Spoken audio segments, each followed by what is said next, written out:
हम छोटे सूबे के लोगों की खुशियाँ तो वैसे ही बहुत छोटी होती हैं, इसके साथ साथ हमारे तसव्वुरात और ख्वाहिशें भी बहुत छोटी होती हैं। इसलिए हर चीज़ को छोटा देखने की आदत सी हो गई है। इसी आदत ने छोटे तसव्वुरात को अपने हाथों से शक्ल देकर देखना शुरू कर दिया।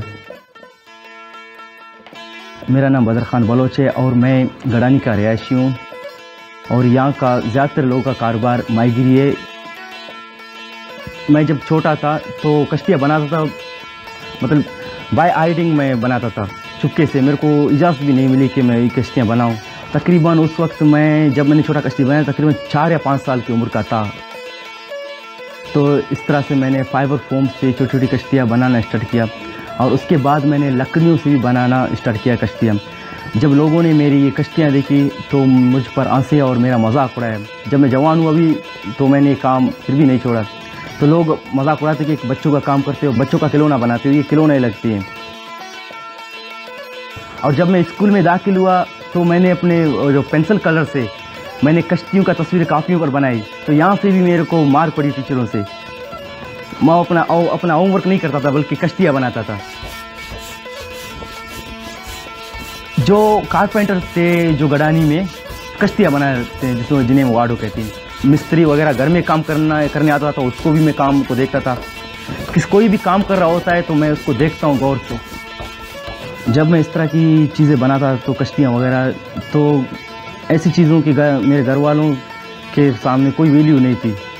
तो इस तरह से उन्होंने एक दुकान खोला मेरे लिए ताकि मैं उस दुकान में काम करूं।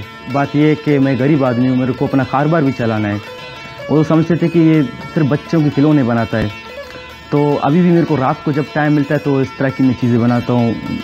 जो माइक्रो आर्ट के हवाले से माइक्रो चीज़ें बनाता हूँ और लकड़ियों से कश्तियाँ बनाता हूँ और डायरामा वगैरह। जब रात को टाइम मिला तो यही काम करता हूँ। यहाँ के लोग ज़्यादातर माहीगिर हैं। यहाँ ये जो काम है बहुत तकलीफ़दा काम है, इसमें कमाई भी कम है, मतलब ख्वारी वाला काम है। इसलिए यहाँ के लोग मजबूरी से काम करते थे, बाकी इस काम से नफ़रत करते थे। तो इसलिए मेरे फैमिली की तरफ से कि कश्तियाँ नहीं बनाओ। वो समझते थे कि ये कोई बड़ा आदमी नहीं बनेगा, ये कश्ती बनाएगा, ये समंदर जाएगा या कोई जांच हो या नावदा बन जाएगा। माहीगिरों के लिए फुल ख्वारी है, ना हुकूमत इनको सपोर्ट कर रही है, कुछ सपोर्ट भी नहीं है, सिर्फ इनसे टैक्स लिया जाता है। ये बहुत मुश्किल काम है, इसलिए इस वजह से मेरे को इतना इंकरेज नहीं किया गया। एक छोटी सी कश्ती 15 दिन या 10 दिन अगर कुछ करूं नहीं, फिर भी ये जो बड़ा वाला कश्ती है इसको बनाने में तकरीबन 2 महीने भी लग जाते हैं मेरे को शौक़ था। मैंने कहा कि कोई गलत काम तो नहीं है, मैं चीज़ें जो बना रहा हूँ इसमें तो कोई नुकसान नहीं है, गलत काम तो नहीं है, गुनाह तो नहीं है। तो फिर भी मेरा बहुत शौक़ था। मेरे को कश्तियाँ देखती थी, बड़े बड़े कश्ती मेरे को बहुत अच्छे लगते थे। दिल ने कहा कि उनके जैसा बिल्कुल बनाओ। और रही माइक्रो आर्टिस्ट बनने की बात, मैंने बॉलीवुड की फिल्म मक्की देखा, उसमें फिल्म का हीरोइन है वो एक माइक्रो आर्टिस्ट है। तो इस फिल्म की वजह से मेरे को ऐसा लगा कि मैं भी क्या माइक्रो आर्टिस्ट बनूँ। तो मैंने अपने कश्तियों का साइज़ भी छोटा करना स्टार्ट किया। तो मैंने एक छोटी सी कश्ती अपने जो दोस्त शाहज़ेब मजीद है उसको दिया था। तो उसने मेरे को बहुत इंकरेज किया था। जब उसने मेरे को इंकरेज किया था, उसने मेरे को इस चीज़ों के बारे में बताया और इनका वैल्यू बताया, तो आखिरकार मैं एक माइक्रो आर्टिस्ट भी बन गया। दूसरा, मैं डायरामा बना सकता हूँ। मेरे को बचपन से ये पहाड़, दरख्त, नहर, इस तरह की चीज़ें मेरे को बहुत पसंद आती हैं। सरजमीन की कोई भी चीज़ें हैं मेरे को हर चीज़ पसंद आती है। तो दिल ने कहा कि इस तरह के डायरामा भी बनाओ, पहाड़ भी बनाओ। ये जो चीज़ें तो वैसे आजकल तो टेक्नोलॉजी के दौर है, हर काम मशीन करती है, लेकिन मैं वही पुराना चीज़ें आरी वगैरह लेता हूँ और चीज़ल, ये चीज़ें लेता हूँ। ये चीज़ें मैं गड़ानी से लेता हूँ क्योंकि ये ऐसी चीज़ें हैं जो यहाँ पर ज़्यादातर माहीगिर कश्ती वाले उनको इन चीज़ों की ज़रूरत होती है।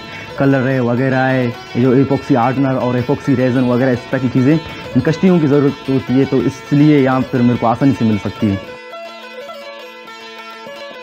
ये सन 2019 को मेरे को पता चल गया कि मैं एक आर्टिस्ट हूँ। पहले मेरे को पता ही नहीं था कि मैं एक आर्टिस्ट हूँ।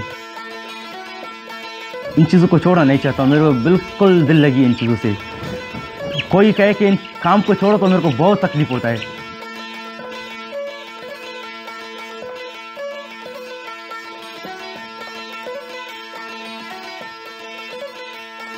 मैं अपने अंदर के फन को मरता हुआ नहीं देख सकता और एक इंसान के अंदर का फन उस वक्त मर जाता है जब इसके काम को सराहा ना जाए। और मेरी गवर्नमेंट से ये मुतालबा है कि यहाँ एक ऐसा इंस्टीट्यूट खोला जाए जहाँ हमें यहाँ सीखने के मौके मिले और सिखाने के भी मौके मिले, हमारे जैसे और आर्टिस्ट पैदा हो जाए ताकि हम भी इंटरनेशनल लेवल तक जा सकें और ताकि हम अपने मुल्क का नाम रोशन कर सकें।